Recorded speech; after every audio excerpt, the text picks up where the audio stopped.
कहानी की शुरुआत साइबेरिया की एक जेल से होती है, जहां हम ढेर सारे जर्मन सोल्जर्स को लाइन से खड़ा हुआ देखते हैं। दरअसल वर्ल्ड वॉर 2 के खत्म होने के बाद बहुत से जर्मन सोल्जर्स को रूस ने कैदी बना लिया था और उनसे दिन रात कोयले की खदानों में काम करवाने लगे। हालांकि इस जेल की सिक्योरिटी कुछ खास नहीं थी, लेकिन इसके बावजूद भी कोई इस जेल से भागने की हिम्मत नहीं करता था, क्योंकि इस जेल के हर तरफ कई किलोमीटर तक सिर्फ बर्फ ही बर्फ थी और यहाँ से इंसानी बस्ती लगभग 14,000 किलोमीटर दूर थी। इसलिए अगर किसी कैदी ने सपने में भी भागने का सोचा तो साइबेरिया की जमा देने वाली ठंड में उसकी मौत बिल्कुल पक्की थी। यह जेल को जानबूझकर हजारों किलोमीटर दूर फैली हुई बर्फ के बीच में बनाया गया था, इसीलिए आज तक कोई भी कैदी यहाँ से भागना तो दूर भागने का सोच भी नहीं पाया। लेकिन वहीं इन कैदियों के बीच एक कैदी ऐसा भी था जो बहुत ही शातिर दिमाग का था और वह इस जेल से भागकर अपने परिवार के पास वापस जाना चाहता था। दरअसल इसे इस जेल में पूरे 25 साल की सजा काटनी थी और इस कैदी का नाम क्लेमन फॉयल था। हालांकि क्लेमन ऐसा बिल्कुल भी नहीं चाहता था कि उसकी आधी जिंदगी इसी जेल में बीत जाए। वो किसी भी हालत में इस जेल से भागना चाहता था। किस्मत से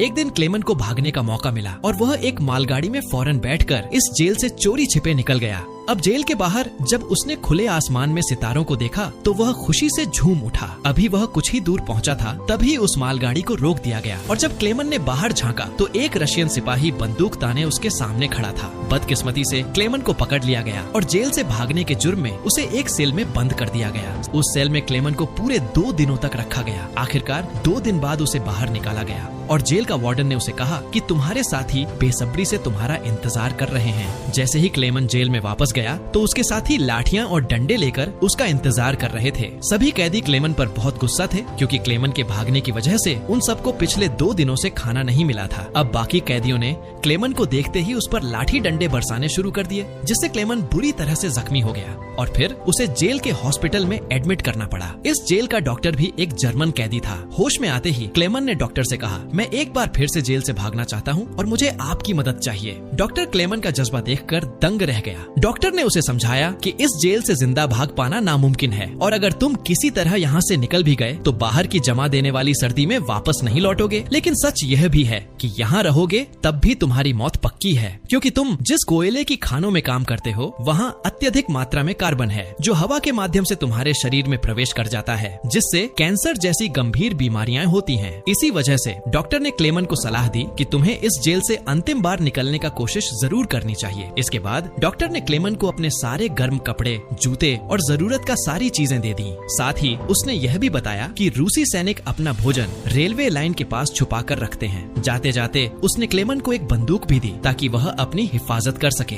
दरअसल इतना सारा सामान डॉक्टर ने इसलिए पहले से इकट्ठा किया हुआ था क्योंकि एक दिन वह खुद भी इस जेल से भागना चाहता था, लेकिन एक हफ्ते पहले उसे मालूम चला कि वह कैंसर का मरीज है और उसके पास सिर्फ 1 महीना बचा है। इसके बाद उसने क्लेमन को एक लंच बॉक्स देते हुए कहा कि अगर तुम जिंदा बचकर लौट गए तो मेरे परिवार तक ये लंच बॉक्स पहुंचा देना और कहना कि मैं नहीं रहा। अब कुछ देर बाद रात के अंधेरे में क्लेमन दोबारा जेल से भाग निकला और इस बार उसने मालगाड़ी की बजाय पैदल चलने का फैसला किया। अब अगली सुबह वार्डन को पता चलता है कि क्लेमन जेल से भाग चुका है, तो वह फौरन डॉक्टर के कमरे में उससे पूछने जाता है, लेकिन उसके आने से पहले ही डॉक्टर ने अपनी जान ले ली थी। इस सब के बाद वार्डन ने कई रशियन सिपाहियों को बुलाया और क्लेमन को जिंदा पकड़कर वापस लाने का हुक्म दिया। हालांकि कई दिनों की खोज पड़ताल के बाद भी उसे क्लेमन का कोई पता न चल सका। अब यहाँ जेल में सबको लगने लगा कि क्लेमन तो कब का जमकर मर चुका होगा, मगर वार्डन हार नहीं मानता है, क्योंकि उसे मालूम था कि क्लेमन बहुत स्ट्रॉन्ग है और वह इतनी आसानी से नहीं मर सकता। इसीलिए वार्डन ने हुक्म दिया कि सर्च ऑपरेशन जारी रखा जाए। तभी दूसरी ओर हम क्लेमन को देखते हैं, जो बर्फीले तूफान को पूरी ऊर्जा के साथ चीरता हुआ आगे बढ़ रहा था। जेल से भागे हुए उसे 9 दिन हो चुके थे कि अचानक कुत्तों के भौंकने की आवाज उसके कानों में पड़ी।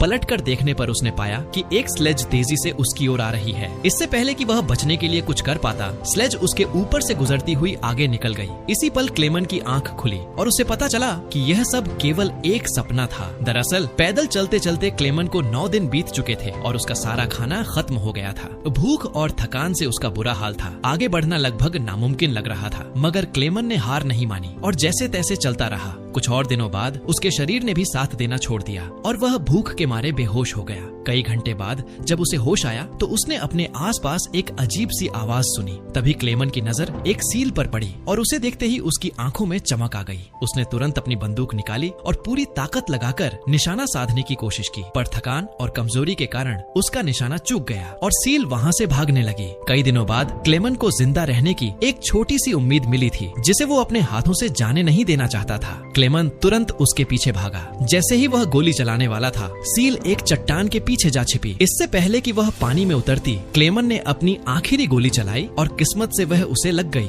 यह देख क्लेमन खुशी से झूम उठा, क्योंकि अब उसे अपने सफर में खाने की चिंता नहीं थी। कई दिनों बाद क्लेमन ने पेट भर खाना खाया और थोड़ा आराम करने के बाद अपना सफर फिर से शुरू कर दिया। इस पूरे लंबे सफर में क्लेमन एकदम अकेला था और उसके चारों तरफ बर्फ के सिवा कुछ भी नहीं दिख रहा था। ऐसे माहौल में उसकी दिमागी हालत बिगड़ सकती थी, इसलिए वो खुद में बातें करता रहता और पॉजिटिव बातें बोलकर खुद से उम्मीद जगाता रहता। इसके साथ ही वो हर समय कंपास की ओर देखता रहता, जिससे इस बर्फीली जगह में कहीं खो न जाए। ऐसे ही दिन गुजरते गए। लगातार 2 महीने चलने के बाद क्लेमन को इस बर्फीले मैदान में एक छोटा सा पेड़ दिखा। इस पेड़ को देखकर क्लेमन इतना खुश हुआ जैसे उसके हाथ कोई खजाना लग गया हो। फिर वो भागकर उसे गले लगा लेता है। दरअसल ये पेड़ इस बात का इशारा थी कि ये बर्फीला मैदान यहीं समाप्त होता है और आगे जंगल शुरू होने वाला है। वहीं उधर वार्डन, जो अब भी क्लेमन की तलाश में था, उसने अपने सिपाहियों को 500 किलोमीटर के दायरे में क्लेमन को ढूंढने का हुक्म दिया। फिर हम क्लेमन को देखते हैं जो जंगल में आगे बढ़ रहा था कि अचानक एक बर्फीला तूफान आ गया।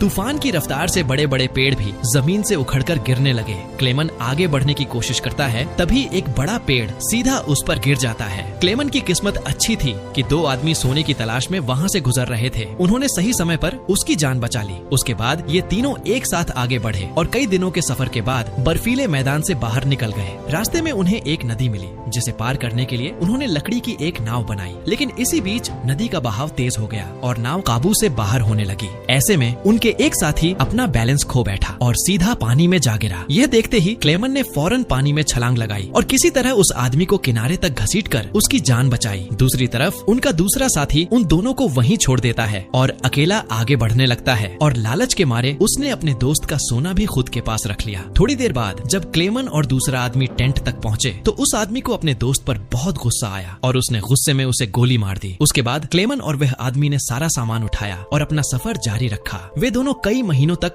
इसी उम्मीद पर चलते रहे कि कोई इंसानी आबादी उन्हें मिल जाए।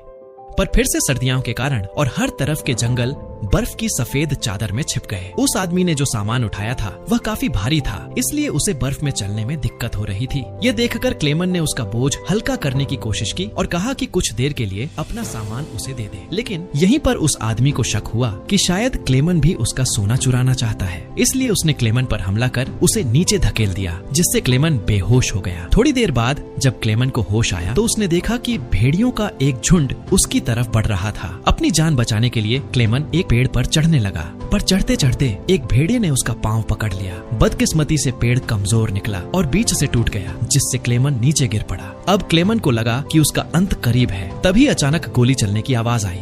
जब क्लेमन ने आंखें खोली तो देखा कि सभी भेड़िए मर चुके थे। असल में इलाके के शिकारियों ने लास्ट मोमेंट पर आकर उसकी जान बचाई। वे उसे अपने गांव ले गए, जहां गांव वालों ने उसका इलाज किया।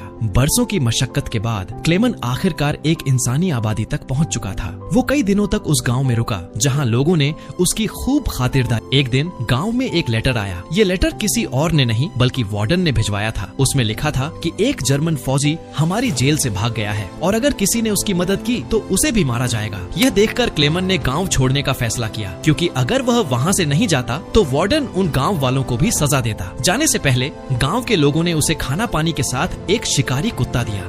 कमाल की बात तो ये थी कि अब इस लंबे सफर में क्लेमन अकेला नहीं था। वे दोनों साथ मिलकर कई दिनों तक चलते रहे। तभी कुछ देर बाद उन्हें एक लकड़ी की फैक्ट्री दिखी और कुत्ता खाने की तलाश में उसके पीछे दौड़ पड़ा। क्लेमन अपने कुत्ते के पीछे अंदर चला गया। इसके बाद वहाँ काम करने वालों ने क्लेमन को पहचान लिया और उसे मालिक के पास ले गए। क्लेमन की कहानी सुनकर मालिक को भी उस पर दया आ गई, जिसके बाद उन्होंने उसे खाना खिलाया और जर्मनी जाने वाली ट्रेन में बिठा दिया। क्लेमन खुश था कि वह आखिरकार घर जा सकता है, लेकिन किसे पता था कि मालिक ने वार्डन को पहले ही खबर दे दी है। दूसरी तरफ वार्डन अपने सिपाहियों के साथ स्टेशन पर उसका इंतजार कर रहा था, पर स्टेशन पहुंचने से पहले क्लेमन ने दूर से ही सिपाहियों को देख लिया। मौका मिलते ही वह ट्रेन से कूदकर भाग निकला। बदकिस्मती से रूसी सिपाहियों की नजर उस पर पड़ गई और वो उसके पीछे लग गए। क्लेमन ने जल्दी से वहाँ से निकलने की कोशिश की, लेकिन तभी अचानक से वार्डन वहाँ पहुँच गया। यह देखकर क्लेमन का दिल टूट गया। अब इससे पहले कि वार्डन उसे गिरफ्तार करता, क्लेमन के कुत्ते ने वार्डन पर हमला कर उसे काट लिया और इस तरह एक बार फिर क्लेमन अपनी पूरी जान लगाकर वहाँ से भाग गया। लेकिन तभी उसे गोली चलने की आवाज आई और जब उसने पीछे मुड़कर देखा तो उसने अपने कुत्ते को मरा हुआ पाया। यह देखकर क्लेमन को बहुत दुख हुआ, पर इसके बावजूद वह रुका नहीं और तेजी से भागता रहा।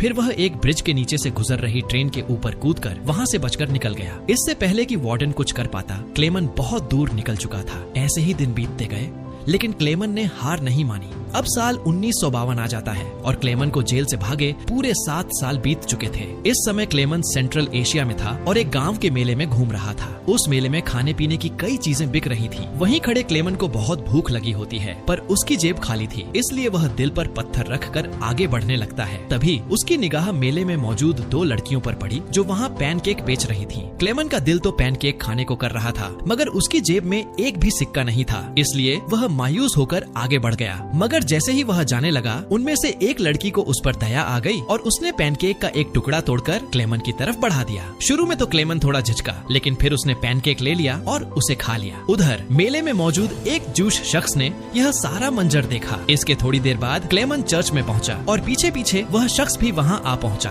दरअसल यह इंसान भी पहले कभी जर्मन कैदी रह चुका था, इसलिए उसने क्लेमन की हालत को समझा और पुलिस को सौंपने के बजाय उसकी मदद करने की ठानी। इसके साथ ही वो उसे अपने घर ले गया, जहाँ पहुंचकर क्लेमन ने बरसों बाद खुद की शेविंग की और एक बार फिर अपने पुराने रूप में लौट आया। इसके बाद उस शख्स ने उसे एक नया पासपोर्ट दिया ताकि वह रूस की सीमा पार करके जर्मनी जा सके। अब जाने से पहले क्लेमन ने उसका आभार जताया और बॉर्डर की ओर रवाना हो गया। कुछ दिनों बाद वह रूसी सीमा तक पहुंचा और वहां खड़े सिपाही को पासपोर्ट दिखाया। यहाँ क्लेमन को डर था कि कहीं सैनिक उसे पहचान न ले या फिर उसका नकली पासपोर्ट पकड़ा न जाए, लेकिन खुशकिस्मती से सब कुछ ठीक रहा और उसे सीमा पार करने की अनुमति मिल गई। यह देखकर क्लेमन की खुशी का ठिकाना नहीं रहा और वह हंसते हंसते आगे बढ़ गया। अब जैसे ही वह पुल के आधे रास्ते पर पहुंचा, अचानक एक तेज रोशनी उसकी आंखों पर पड़ी और जब उसने आंखें खोली तो सामने वार्डन खड़ा था। उसने पीछे मुड़कर देखा तो वो अभी भी रूस की सरजमी पर खड़ा था, यानी गिरफ्तारी कभी भी हो सकती थी। उस पल क्लेमन के गले से तो आवाज ही नहीं निकली, क्योंकि उसे लगा कि उसकी बरसों की मेहनत अब बेकार चली जाएगी। मगर तभी एक ऐसा पल आया जिसकी उसे भी उम्मीद नहीं थी।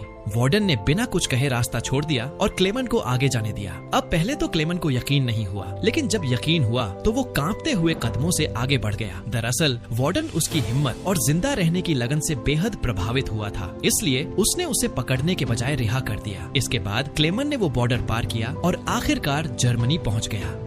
वहाँ उसने अपने घर का रुख किया और बरसों बाद अपनी बीवी और बेटी को देखा। अब थोड़ी देर के बाद जब वे दोनों चर्च जाने के लिए निकली तो क्लेमन भी उनके पीछे पीछे वहाँ पहुँच गया। चर्च के अंदर उसकी बेटी की नजर उस पर पड़ी और वह दौड़कर उसके गले लग गई। इतने साल बाद अपने पति को सामने देख उसकी पत्नी की आंखें भर गईं और आखिरकार क्लेमन के मजबूत इरादों से वह अपनी फैमिली से दोबारा मिल पाया। उस पल तीनों ने एक दूसरे को गले लगाया और यही खूबसूरत मुलाकात इस बेहतरीन सच्ची घटना पर आधारित फिल्म की अंत बन गई। तो दोस्तों, आशा है आपको यह दिल को छू जाने वाली मूवी पसंद आई होगी। अगर पसंद आई है तो प्लीज नीचे आ रही ये वीडियोस को भी जरूर देखें और वीडियो को लाइक करके चैनल को सब्सक्राइब कर लें।